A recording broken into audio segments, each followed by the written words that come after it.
शास्त्री जी बेलबुआ और जो शिव शास्त्री बेलबुआ ऐसे करते हैं। एडोरेबल है।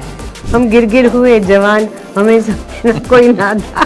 भीगा हुआ आदमी बारिश से नहीं डरता। भूखी नहीं मरूंगी, मैं भूखा नहीं मरूंगा। मैं सिर्फ यही नहीं जानती, मेरे पास और बहुत सी चीजें हैं। यू नो, गिरते हैं शह सवारी मैदान जंग में, तो तिफल क्या जो घुटनों के बल चले। क्या बात। Google can give you information, it can not translate it into knowledge. अरे क्या बात कर रहे हो, हम लोग कभी नहीं पीते रियल। वाओ। हाँ, हर उतार चढ़ाव, बेइज्जती, परेशानी, दुख दर्द, फिर भी उभरते चले आए। मैंने कहा मैं ये सलाह देना चाहती हूँ कि जो तुमको ठीक लगे वो करो। और क्या कहूँ।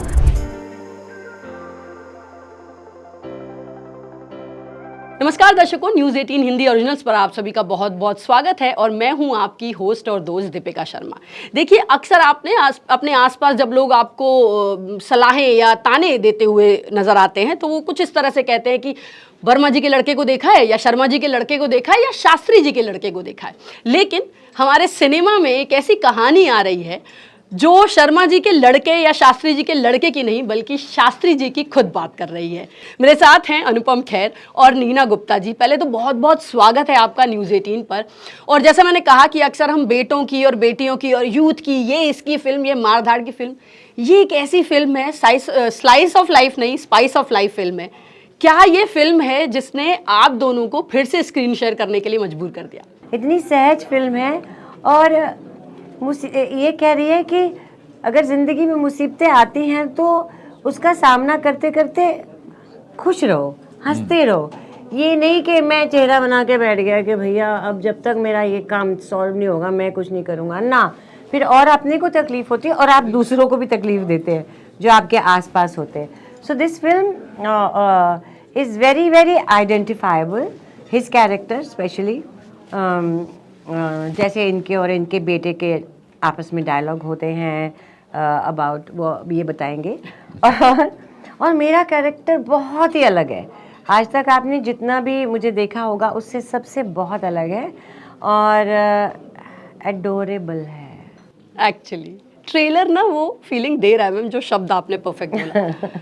सर आ जाते हैं। ये एक प्रथा है कि जैसे बच्चा थोड़ा सा बड़ा होता है वो सोचता है कि मेरे माँ बाप जो हैं वो रिडंडेंट हो गए हैं, इनका कोई ख़ास, इनकी वैल्यू ख़त्म नहीं हो गई है ना। मैंने अपनी निजी ज़िंदगी में और कोशिश की है फिल्मों में, unless there is a character, मैंने कभी अपने माँ बाप को निजी ज़िंदगी में कभी रिडंडेंट नहीं माना। मुझे लगा कि वो तो मेरे जो ज्ञान का स्रोत हैं। और ये थीम को टैप किया है हमारे डायरेक्टर ने। और दो ऐसे लोगों की कहानी है जो अकेले हैं अपनी ज़िंदगी में, अलग अलग हैं, मगर उन्होंने अपनी ज़िंदगी का स्पार्क नहीं छोड़ा है, जो एक खास स्पार्क है, वो स्पार्क नहीं छोड़ा है उसमें उन्होंने। और वो स्पार्क बिना किसी बात के नहीं निकलता है। तो both of them are put in a situation, एक ऐसी सिचुएशन में डालते हैं जहाँ सिवाय स्पार्क के उनके पास कुछ है ही नहीं।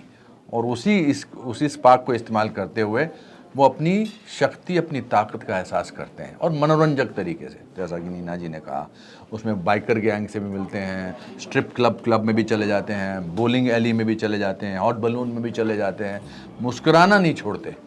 और वो जो आप में जो खासियत है वो ज़िंदगी जीने के बाद ही आती है। वरना मतलब with all due respect to younger generation, I have great respect for them, मगर वो बड़ी जल्दी हार मान लेते हैं। उसके दूसरे ट्रैक में एक शाहिद अपना शारिब का ट्रैक है और नरगिस का ट्रैक है, वो अलग तरीके से उनका ट्रैक है। So I think it's a mixture of so many amazements of the life, उसके बारे में। और जैसा आपने अभी कहा ना सर कि ये अकेलेपन के बारे में कहानी है, और जब भी हम ये बात करते हैं कि ये बुजुर्गों की कहानी है, छोटों की कहानी है, तो मुझे लगता है अकेलापन एक ऐसी बीमारी है जो हम सबके पास है। पहली बात तो इस पोस्टर को देख के आपको कहाँ से लगता है कि ये बुजुर्ग? सर पता नहीं सर, मैंने तो ऊंचाई में भी जब आपसे बात की तो यही कहा था कि दो इतने यंग लोग हैं, इतना काम तो सर हम नहीं कर सकते। वो तो चलो उसमें हम बुजुर्ग थे, वो तो कहानी ऐसी थी और बड़ी खूबसूरत कहानी थी। इस हमने पोस्टर के बाद जानबूझकर इसको, इन पोस्टर्स को, ये मोटरसाइकिल पे भाग रही है मेरे साथ, ये यहाँ पर देखिए कहीं से चश्मा देखिए सर, क्या लुक है मैम। और ये तो माशाल्लाह जो भी है कह दीजिए। Agree. So it's time that people do not take people as cliches. Cliché, अरे ये शर्मा जी, शास्त्री जी, मल्होत्रा साहब, आंटी जी, अंकल जी, ये सब आंटी अंकल बनाने के चक्कर में रहते हैं, अपनी आइडेंटिटी ढूंढ रहे हैं दोनों। 500 से ऊपर फिल्में, इतना लंबा करियर, क्यों इस फिल्म को एज अ प्रोड्यूसर चुना आप सर आपने? बिकॉज कभी कभी आपको चीज़ें ओन करनी पड़ती हैं। तो आप लोगों को बताना चाहते हैं कि ना केवल मैं एज एन एक्टर इस पर मुझे विश्वास है, बल्कि एज ए प्रोड्यूसर भी मुझे इस पर, मैं इसमें अपना नाम, अपनी कंपनी का नाम एज ए प्रोड्यूसर देना चाहता हूँ। That is my faith in the project.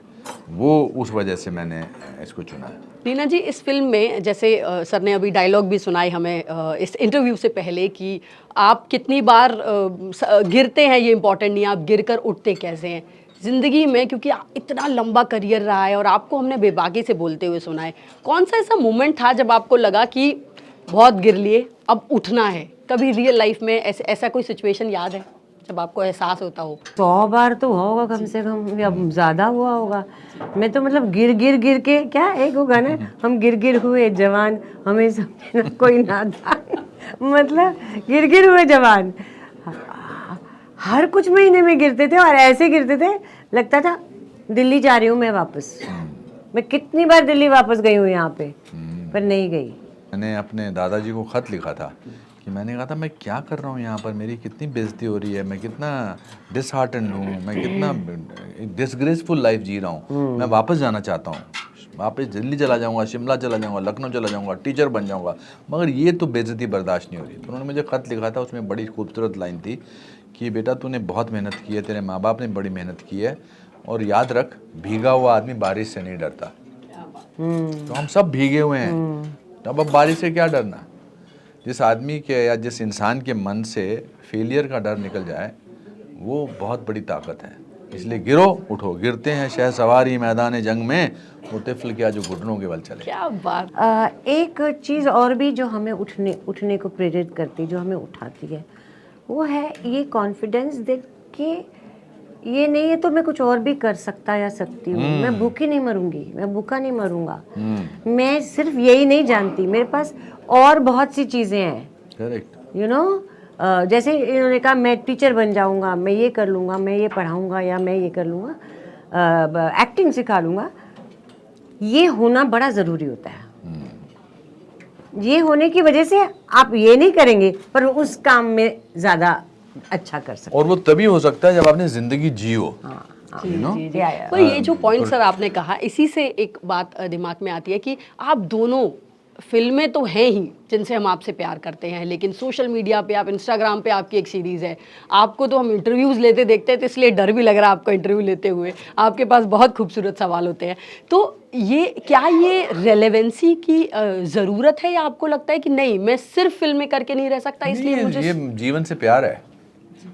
जब आपको जीवन से, ज़िंदगी से प्यार होता है, तो आपको हर चीज़ एक सेंस ऑफ इंट्रीग, एक सेंस ऑफ वंडर लगती है। हम लकीली ऐसी जनरेशन से हैं जहाँ पर जब गूगल नहीं था तो भी सोचते थे कि कैसे होता होगा, गूगल है तो भी सोचते हैं कि ये तो इन्फॉर्मेशन है, इसको नॉलेज में तो ज़िंदगी जी के बना जा सकता है, क्योंकि Google can give you information, it can not translate it into knowledge.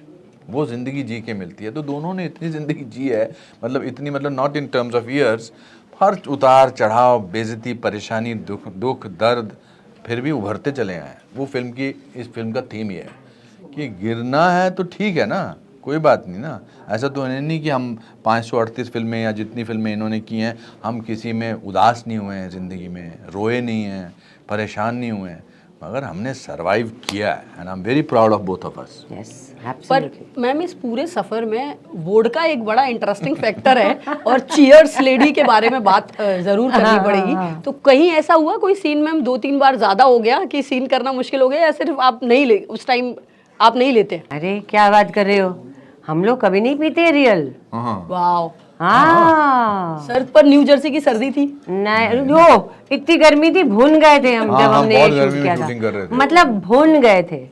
हाँ, मतलब बेचारे जिनके घरों के आसपास हम शूटिंग करते थे, सारे हिंदुस्तानी, साउथ एशियंस आते थे, छाता लेकर आते थे, ठंडी लस्सी देते थे। हाँ, इट वाज सो हॉट। हाँ, वो लोग बड़ा ध्यान रखते थे। एक और सर चीज़ पता चली थी कि जहाँ आप शूटिंग कर रहे थे, वहाँ डायरेक्टर साहब आपको सेकंड शॉट के लिए बोल ही नहीं पाते थे, क्योंकि ऑडियंस ही ताली बजाने लग रही थी। मुझे लगा आधी फिल्म तो बहुत लोग ये किस्सा क्या था सर? बिकॉज काफ़ी लोग इकट्ठे हो जाते थे। हालांकि हम न्यू जर्सी के रिमोट एरियाज़ में भी हमने शूटिंग की है, मगर हिंदुस्तानी तो अभी कोई चांद पे उतरे तो चांद पे भी बैठा होगा दुकान लगा के, which is very proud thing.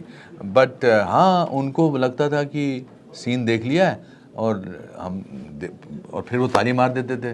फिर अज्जन के लिए, हमारे डायरेक्टर के लिए मुश्किल होता था कि वन मोर, क्योंकि वो उसको देखते थे डर्टी लुक से, इनको वन मोर करने को बोला, हमें अच्छा लगा भाई। एक बार तो हो चुका है। मैम पहले तो बधाई, ये मौका मैं जरूर नहीं छोड़ूंगी। आपके घर में एक प्यार बेटा आया है नया, तो मसाबा जो सीरीज हमने देखी थी मैम, हमने देखा था कि कितनी एक हर माँ की एक केयरिंग एक वो होती है। कोई एक ऐसी सलाह जो आपने मसाबा को दी हो इस खूबसूरत से मौके पे? इस मौके पे बिल्कुल कुछ नहीं। कुछ नहीं। ऐसे मौके पे तो इनको सलाह की हाँ, जरूरत मुझे थी। सलाह।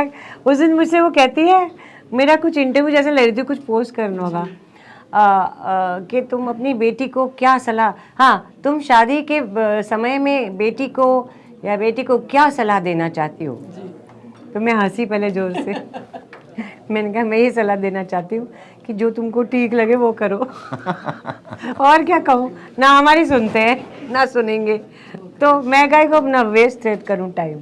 मज़ेदार बातचीत के साथ मैं यही ये इंटरव्यू ख़त्म करती हूँ। न्यूज़ 18 हिंदी के साथ जुड़ने के लिए बहुत बहुत शुक्रिया, धन्यवाद सर। Thank you. you.